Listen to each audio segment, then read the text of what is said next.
कभी कभी ऐसे कार्य कर जाते हैं जिनका फल उन्हें जीवन के अंत तक भोगना होता है, या जीवन ही उनका समाप्त होता है, मरण ही उस कर्म का फल हो जाता है।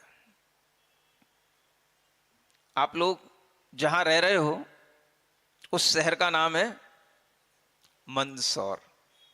सुना गया है कि ये मंदसौर रानी मंदोदरी का घर है, पियर जिसको बोलते हैं। और रानी मंदोदरी यहां पर रहा करती थी। उनके पिता का नाम शायद आपको पता हो ना हो। पता है रानी मंदोदरी किसकी पुत्री थी? राजा यम की पुत्री थी। मय राजा की पुत्री थी। मय, इसलिए उसको मयात्मज कहा जाता है। वह रानी मंदोदरी जिसका विवाह किसके साथ हुआ? रावण के साथ हुआ, और वो रावण की पट्टरानी बनी। उस पट्टरानी मंदोदरी के जीवन से जुड़ी हुई चीजें अगर आप देखें तो आपको इस मंदसौर में भी कुछ ऐसी संस्कृति दिखाई दे सकती है जिसका प्रभाव हो सकता है कि इस तरह के जो महापुरुष हुए हैं, महारानियां हुई हैं, उनका प्रभाव आज भी इस संस्कृति में दिखाई देता हो, और उस संस्कृति का अगर हम पालन करें तो हम आज भी बहुत कुछ सीख सकते हैं। रावण से तो सभी परिचित हैं, मंदोदरी से कितने लोग परिचित हैं? सिर्फ नाम जानते हैं कि रावण की पट्टरानी का नाम मंदोदरी था। इसके अलावा उसके अंदर कुछ और क्वालिटी थी, ये बहुत कम लोगों को ज्ञान होगा। रावण ने अपने जीवन में जो कुछ किया वो एक श्रेष्ठ राजा के लिए करने योग्य था। राजा अपने आप में नीतिज्ञ भी होता है, और कभी कभी राजा भी कर्म फल से प्रेरित होकर के जब चलता है तो उसके जीवन में भी यही दिखाई देता है जो मैं आपको बताना चाह रहा हूं।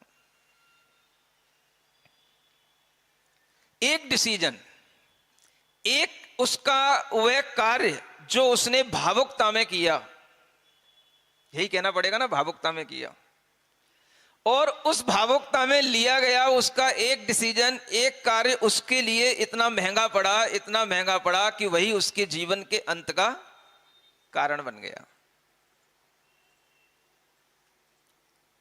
क्या किया उसने? सबको पता है ना क्या किया उसने? सीता पर मोहित हो गया और उसका हरण कर लिया। उसके लिए किसी चीज की कमी नहीं थी। मंदोदरी जैसी पट्ट रानियां, सुंदर रानियां उसके पास एक नहीं 16,000 थीं, और फिर भी वो मोहित हो गया पर स्त्री पर। मोहित होने के बाद में वह उसे अपने लंका में ले आया, उसे अच्छे सुंदर उद्यान में, वन में उसको विराजित किया और वहां पर रखा, और समय समय पर उसकी मनोदशा समझने के लिए उसके पास जाता, उसको मनाने जाता। लेकिन उस रावण के लिए यह समझ कुछ दिनों के बाद आने लगा कि ये सीता अपने वश में होने वाली नहीं है।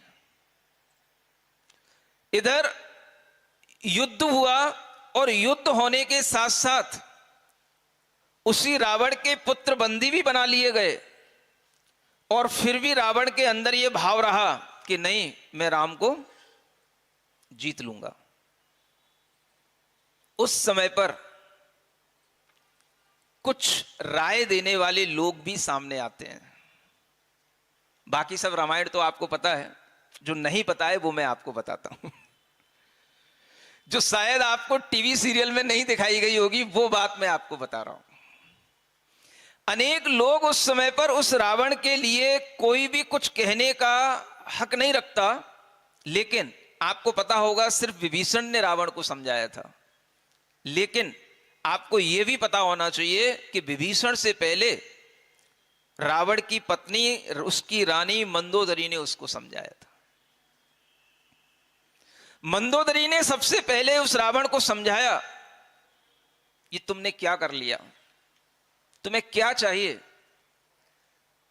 तुम्हें किस लिए इस तरह से ये कार्य करने के लिए प्रेरित होना पड़ा, और तुम्हें उस सीता को अपने पास रखने के लिए, राम की मृत्यु करने के लिए तुम्हें अनेक विद्याएं सिद्ध करनी पड़ रही हैं। तुम विद्या सिद्ध भी कर लिए, लेकिन फिर भी मेरा मन कहता है कि तुम गलत रास्ते पर चल रहे हो, ये अन्याय का रास्ता है।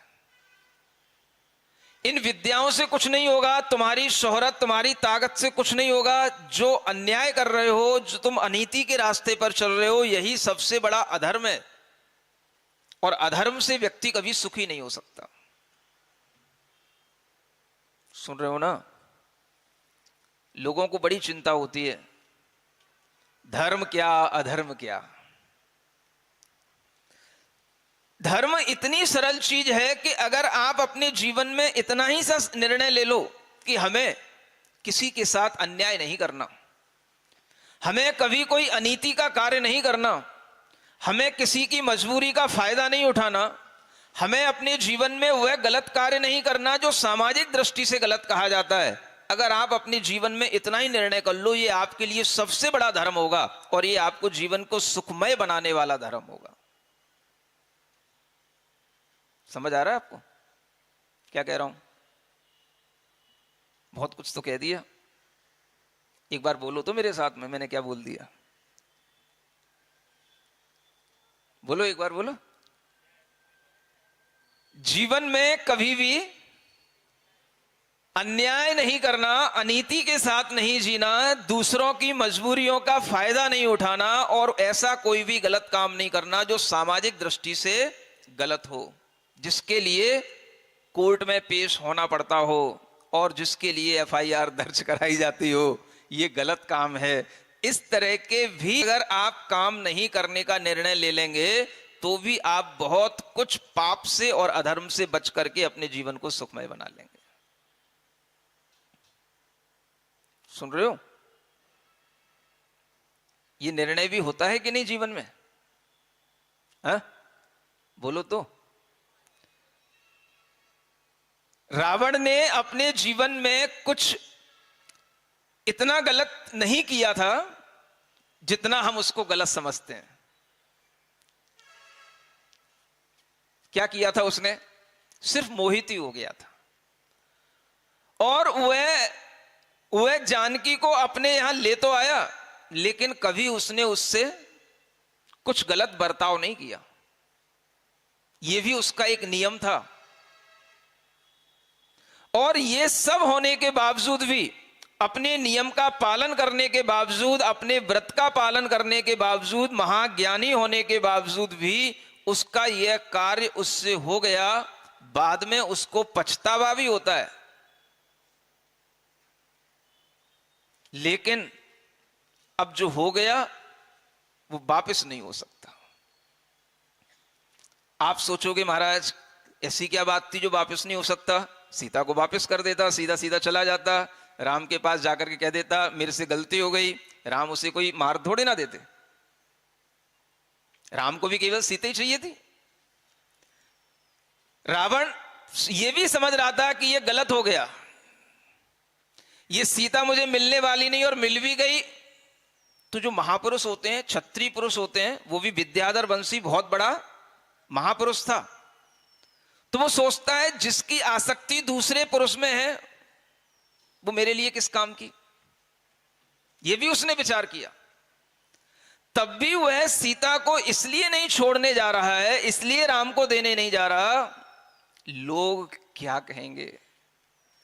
ये रावण इतना कायर निकला कि पहले तो सीता को हरण कर लिया और फिर चुपचाप उसको वापस करने पहुंच गया। बस ये बात उसके लिए उसे सीता को वापस करने नहीं देती थी। और उस समय पर मंदोदरी ने उसको समझाया, लेकिन वह मंदोदरी पर भी गुस्सा हो गया। जब कर्म फल मिलना ही होता है तो जीवन में इस तरीके के कार्य घटित हो जाते हैं। अच्छे अच्छे जानकार विद्वान लोगों के साथ भी इस तरह का हो जाता है, और वह कर्मफल किसके लिए प्रेरित कर रहा है कि तेरा जो अंत होगा उसके लिए कारण जो बनेगा वो यही है। सोचो आप लोग, आपके पास में इस तरीके का कोई कार्य हुआ हो या ना हुआ हो, लेकिन आपके जीवन में जब भी कोई निर्णय लिए जाते हैं, आप जब भी आगे बढ़ते हैं, वह कोई ना कोई निर्णय आपके लिए जीवन की उन्नति का भी कारण हो सकता है और जीवन की समाप्ति का भी कारण हो सकता है। ये बात हमको ध्यान में रख करके आगे चलना चाहिए। कितनी ही ऐसी जगह होती हैं जहां हम थोड़ा सा अपना टाइम एंजॉय करने के लिए निकालते हैं, जाते हैं, होटलों में जाते हैं, रेस्टोरेंट में जाते हैं, किसी ट्रिप पर जाते हैं, किसी बसों में सवारियां करते हैं, कहीं कुछ थोड़ा सा स्टंट भी कर लेते हैं, कुछ थोड़ा सा एडवेंचरस भी करते हैं बहुत सारे लोग। कभी कभी क्या होता है, इन्हीं चीजों में कितने ही लोगों का जीवन समाप्त हो जाता है। कितने ही लोग कहीं समुद्र के किनारे जाते हैं, कहीं डैम पर जाते हैं, कहीं फोटो लेने के लिए जाते हैं, सेल्फी के लिए उन पॉइंटों को ढूंढते हैं और वहीं पर जाकर के उनका जीवन समाप्त हो जाता है। आपको सोचते रहना है, हमारे जीवन का कोई भी कदम, हमारे जीवन का कोई भी विचार, हमारे जीवन का किया हुआ कोई भी नया निर्णय, वो हमारे जीवन की समाप्ति का भी कारण बन सकता है और वो हमारे जीवन की उन्नति का भी कारण बन सकता है। आप विचार करो, घटनाएं हो जाती हैं, आप भूल जाते हो, रोजाना होती हैं। किसी हॉस्पिटल में आग लग गई, कितने ही बच्चे मर गए, कितने ही महिलाएं जल गईं, कितने ही ऐसे लोग जो वहां पर इलाज कराने आए थे, और इतनी आगे कितने ही हॉस्पिटलों में लग रही हैं, लगती रहती हैं। किन्हीं घरों में आग लग गई जहां पर लोग रह रहे थे, किन्हीं होटलों में आग लग गई जहां पर लोग अपना समय सुखपूर्वक जीने के लिए आए थे और जीवन समाप्त हो गया। आपको कभी ऐसा लगता है कि ऐसा क्यों होता है? हो सकता है कि उसी होटल में, उसी कमरे में से एक व्यक्ति, एक परिवार वहां से निकला, वो अपने घर की ओर रवाना हुआ, और दूसरा परिवार वहां पर आया और उसी के 10 मिनट के बाद में वो खाक हो गया। आप, ये ठीक है, सिस्टम की गलतियां होंगी, लोगों की गलतियां होंगी, लेकिन जिनकी जिंदगी समाप्त हो गई, ऐसा उनके साथ ही क्यों हुआ? इसमें एक बहुत बड़ा कारण यह भी होता है कि व्यक्ति का अपना कर्म फल भी होता है।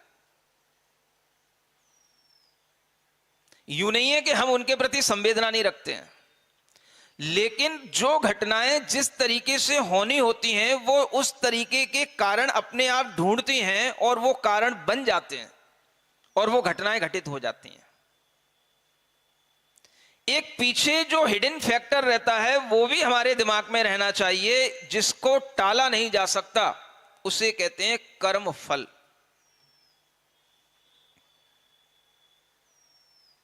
सुन रहे हैं ना आप? हम ऐसा भी नहीं कह रहे हैं कि भाई जिनके यहां पर ऐसी गलतियां होती हैं उन पर कोई क्लेम ना किया जाए या उनको पनिशमेंट ना दी जाए, वो सब कुछ हो, लेकिन केवल जो आप देख रहे हैं उतना ही सच नहीं है, जो हमें दिखाई नहीं देता है वो भी एक बहुत बड़ा सच होता है और उसको भी हमें समझना चाहिए, उसको भी हमें देखते रहना चाहिए। वो सच आपको केवल ज्ञानी पुरुष, महापुरुष बता सकते हैं, वो सच आपको केवल शास्त्रों में मिलेगा और वो सच आपको दुनिया के सामने नहीं आएगा, लेकिन बहुत कुछ कार्य उस सच से भी होता रहता है, जिसको क्या बोलते हैं? कर्म फल। हम एक गाड़ी खरीदते हैं, किस लिए? सुविधा के लिए।